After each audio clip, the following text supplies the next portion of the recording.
जादुई फ्रॉक का कुआं। बादलपुर गांव में कोमल अपने चाचा चाची के साथ रहती थी। कोमल के माँ बाप की मृत्यु के बाद उसके चाचा उसे अपने साथ ले आए थे। कोमल के चाचा तो उसे बहुत प्यार करते थे, पर उसकी चाची को वह फूटी आंख नहीं भाती थी। उसकी चाची रमा कोमल से कभी भी प्यार से बात नहीं करती थी और घर का सारा काम उसी से करवाती थी। कोमल, तुमने अभी तक कपड़े नहीं धोए? जल्दी से घर का सारा काम निपटा लो। अरे चाची, मैं पढ़ रही हूँ, कल मेरा एग्जाम है। अरे पहले काम निपटा, पढ़ाई तो होती रहेगी। इसी तरह रमा कोमल से नौकरों की तरह व्यवहार करती थी। कोमल के चाचा की एक बेटी भी थी, अंजलि। वह एक घमंडी और नकचड़ी लड़की थी।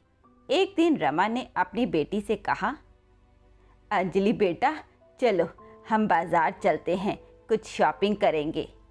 यह सुनते ही अंजलि बहुत खुश हो गई और झटपट तैयार होने लगी।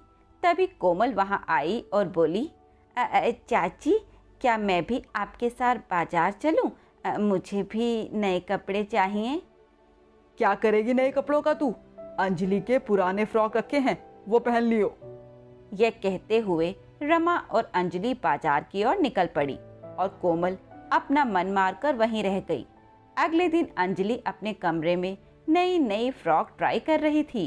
तभी वहां कोमल आई। अंजलि, कितनी अच्छी फ्रॉक है, मुझे भी एक फ्रॉक दे दो। अच्छा, तुम्हारी इतनी हिम्मत कि तुम मुझ जैसे कपड़े पहनोगी?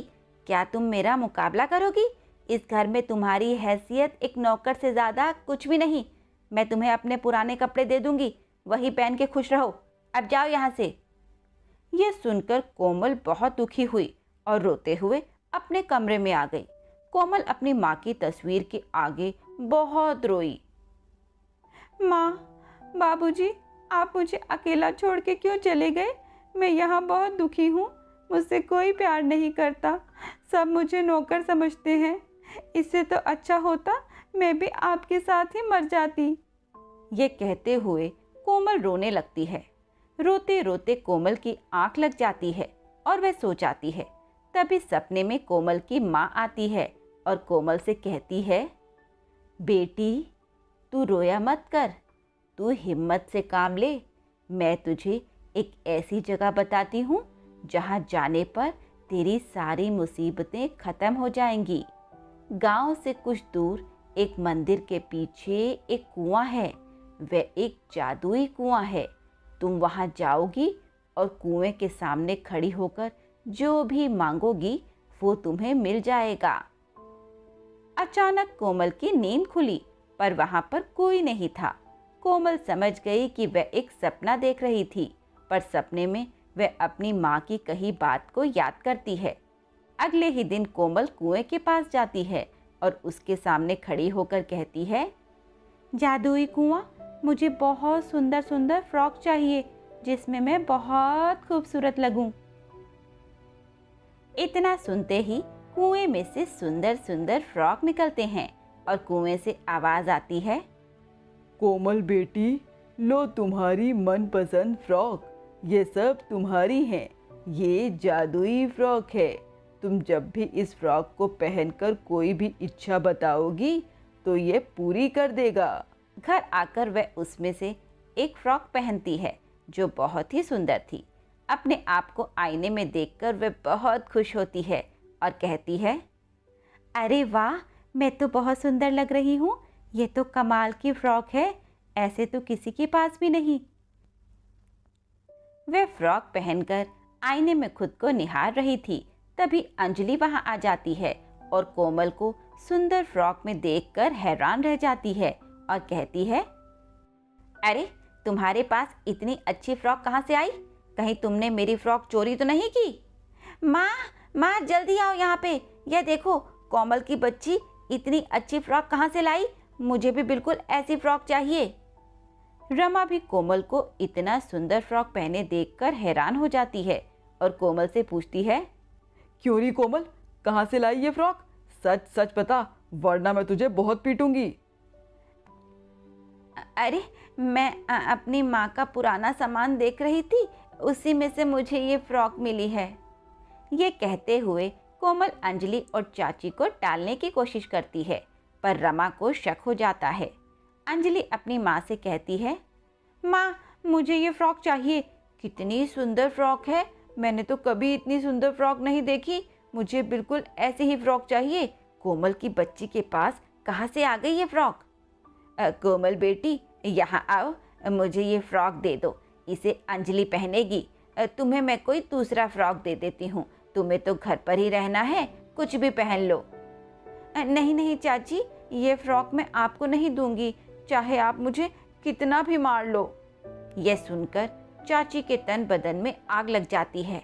वह कोमल की बहुत पिटाई करती है, पर कोमल उस फ्रॉक को नहीं देती।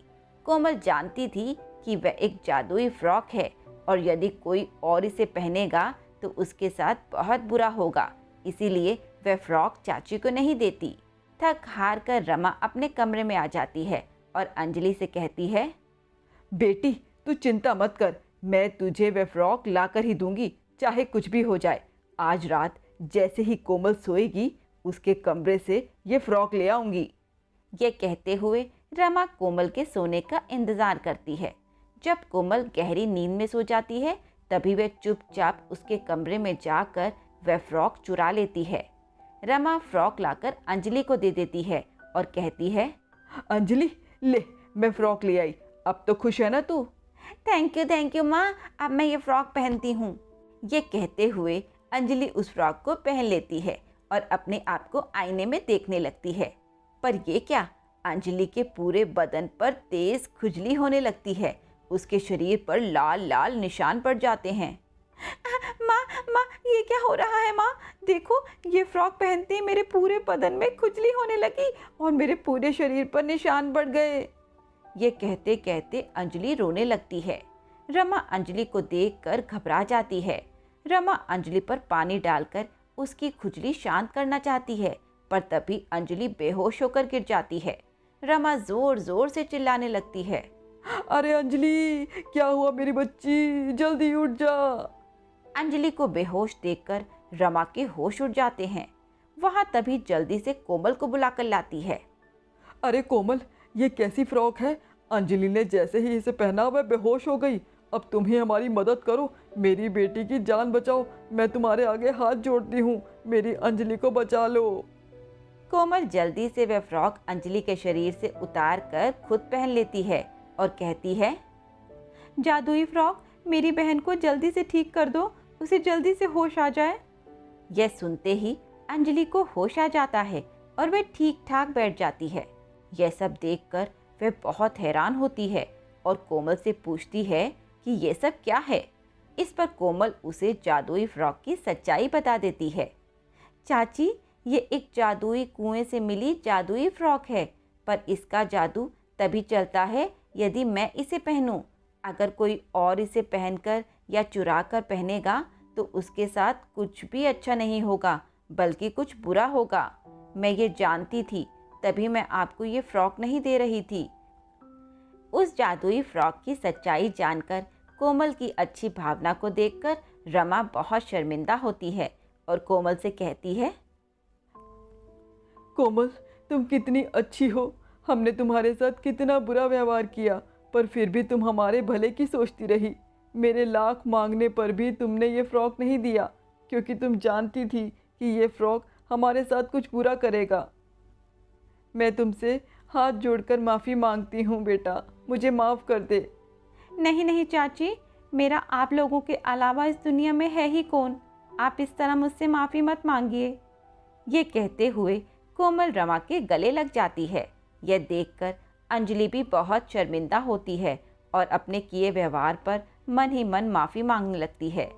उस दिन के बाद कोमल और अंजलि दोनों सगी बहनों की तरह रहने लगती हैं और रमा भी दोनों को एक समान प्यार करती है। इसके बाद सारा परिवार खुशी खुशी रहने लगता है।